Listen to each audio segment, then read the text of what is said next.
बिस्मिल्लाहिर्रहमानिर्रहीम। अस्सलामुअलैकुम नाजरीन।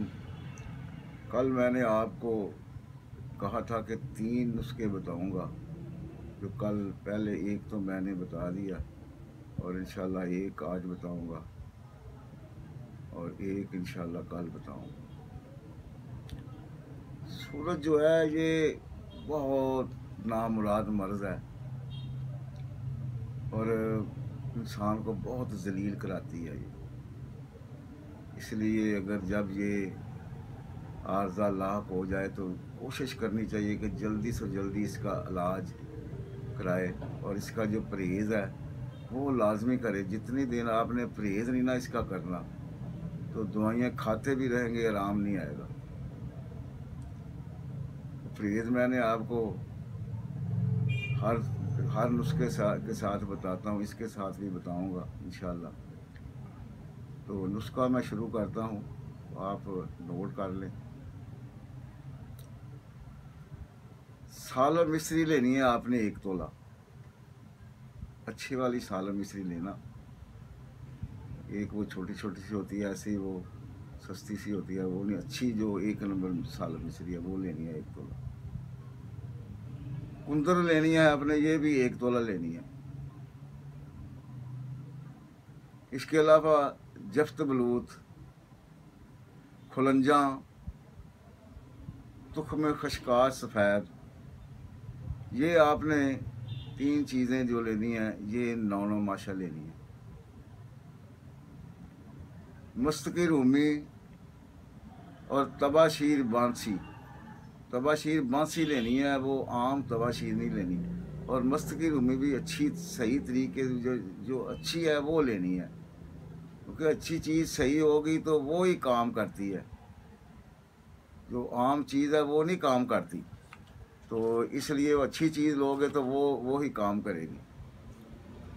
और एक है गुलनार फारसी। गुलनार जो ये अनारों के फूल होते हैं उनको गुलनार कहते हैं, वो आपने लेने हैं। वो आपने 6 माशे लेने हैं और इनको कूट कर सफूफ इनका बना लें। खुराक इनकी है 4 माशा। नीम गर्म दूध के साथ आप सुबह शाम इसको खाएं और इंशाल्लाह अल्लाह खैर करेगा, काफ़ी फ़र्क पड़ेगा इंशाल्लाह। कल मैं इंशाल्लाह आपको मजून का नुस्खा बताऊंगा, वो भी बहुत अच्छा नुस्खा है। पहली 2 चीज़ों का वज़न जो है ये 1-1 तोला है, तो दूसरी 3 चीज़ों का वज़न जो है ये 9 माशे है, और तीसरी 3 चीज़ों का जो वज़न है ये सब का 6-6 माशे है। ये आप नोट कर लें। और ख़ुराक इसकी जो है वो 4 माशा सुबह और 4 माशा शाम दूध के साथ लेनी है आपने। और खट्टी चीज़ों से परहेज़ करना है। और वो आपको जो मैं पहले बताया था कि इसका परहेज़ बहुत है, ये लाजमी परहेज़ करें। इसका गर्म चीज़ें नज़दीक ना लाएं ज़्यादा, खट्टी चीज़ें, गर्म चीज़ें, गंदी मंदी वीडियो, और अपने ख़यालात को, अपने दिमाग को बिल्कुल पाक रखें तो इंशाअल्लाह ताला बहुत जल्दी ठीक हो जाओगे। अगर इस परहेज़ नहीं करोगे, दवाई खाओगे, कुछ फ़ायदा नहीं होगा। फिर इधर से दवाई खाई, परहेज़ किया नहीं, तो फिर कोई बात नहीं होगी। एक कब्ज़ भी ना होने दें अपने आप को।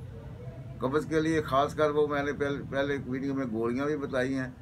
अगर किसी को गोलियां भी नहीं मिलती, कब्ज़ का नुस्खा भी नहीं बनता, तो वो और कुछ नहीं तो 1 चम्मच जो है वो साबुत इसबगोल खा ले,